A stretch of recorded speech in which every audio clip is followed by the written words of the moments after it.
DepEd namin sinamahan si Anton upang idulog ang reklamo. Kung sakaling mapatunayang guilty, ang hatol, matinding landing ng karir.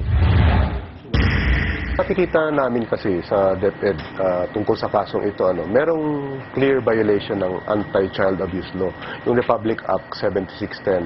Nagbibigay protection ang batas sa mga bata against exploitation, discrimination, abuse, na kung saan, kung may violation ng teacher, pwede siyang idisiplina ng school administrators to the point na pwede siyang tanggalin sa school. Sinubukan namin kunin ang panik na gurong si Resty Leonardo. Pero tumanggi siyang humarap sa aming kamera.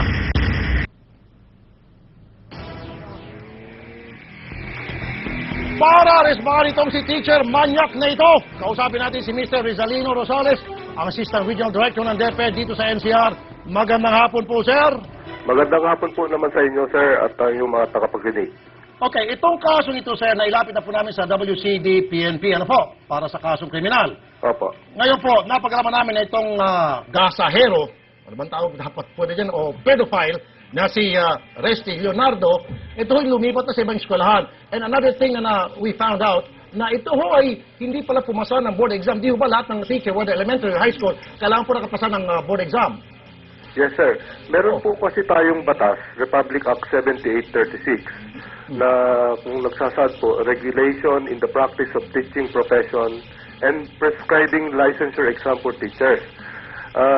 Nagsasabi po ang batas na wala po dapat, no person shall practice or offer to practice the teaching profession or be appointed as teacher to any position kung hindi po siya nakapasa. Yeah, in this case, sir, hindi ko alam kung batid ba ng eskwelahan na nilipatan itong si Leonardo kung yung teacher na ito ay board passer o hindi. So, in case na hindi po alam na eskwelahan, meron ba kayo karapatan na sabihin yung school para naman si Baki na po si Rizal si Leonardo dyan sa eskwelahan na yan, na bago na pinuntahan niya?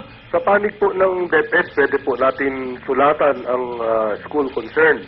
At i-remind po natin ng school concern yung pinaglipatan po niya na hindi po pwedeng magturo ang isang guro na hindi po passer.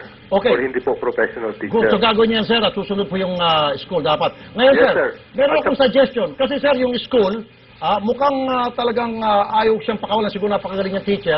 Kondisyonis na lang, sir. Maglagay doon sa kanyang t-shirt na I'm a pedophile. Gasahero ako ng mga bata. Kung ayaw niyang umalis.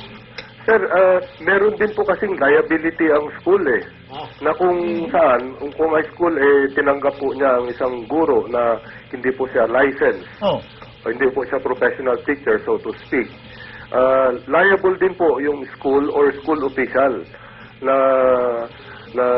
tumanggap sa teacher na ito. Nakasaad po sa batas sa Republic Act 7836. Okay, so asahan po namin, sir, yung gagawin niyang pakikipag-ugnayan sa eskwelahan para naman po masibak na po sa bagong eskwelahan na pinagtataguan itong si Leonardo. Itong taong ito, na hindi na po siya makapanggahasa, makapanggalaw, makapangkalikot ng mga estudyanteng lalaki dahil very clear po, pedophile at bading itong taong ito. Maasahan po ninyo ang aming aksyon, sir. Sige po. Maraming salamat po sa inyo, Director Rizalino Rosales, DepEd NCR Assistant Regional Director. Maraming salamat din po, sir. Maraming salamat. Para sa inyong mga reklamo, pwede po kayong tumawag sa T3 hotline sa 0918-9T3 o 0918-9838-383.